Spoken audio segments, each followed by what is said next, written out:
আসসালামু আলাইকুম। রোনা কিচেন আপনাদের স্বাগতম।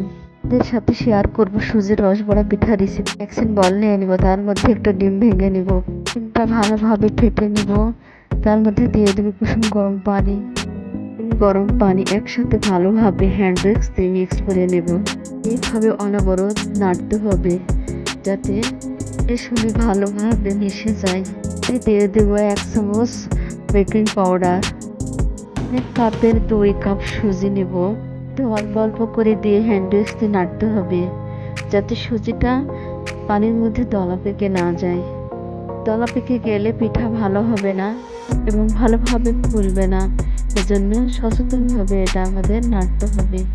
ভালোভাবে নাড়তে নাড়তে এগুলা একেবারে মিশে যাবে, তখন বুঝবো যে এটা ভালোভাবে আমাদের ডো করা হয়েছে।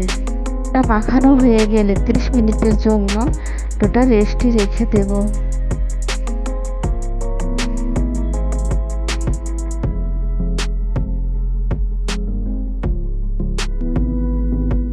জানলো হেঁটে দিয়ে পিঠাগুলো এবার ভেজে নেব।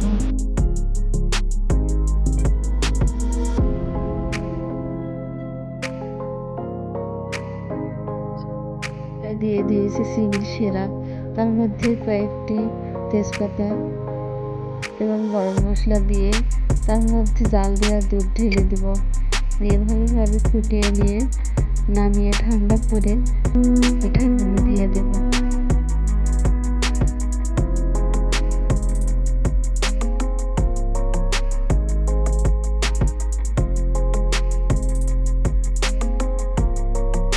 পিঠাগুলো দেখতে কত সুন্দর হয়েছে, ডাউন হয়েছে, দেখতে মনে হচ্ছে রসমালাইয়ের মতো, খেতেও অনেক সুস্বাদু। আপনারা এভাবে বাড়িতে তৈরি করে খেতে পারেন, নিজেরাও খেতে পারেন এবং আপনারাও করাতে পারেন। দেখেন কত সুন্দর নরম, আমি ভেঙে দেখাচ্ছি, দেখতে কত সুন্দর, খেতে অনেক সুস্বাদু। কেমন লাইক কমেন্ট শেয়ার দেন। আল্লাহ হাফেজ।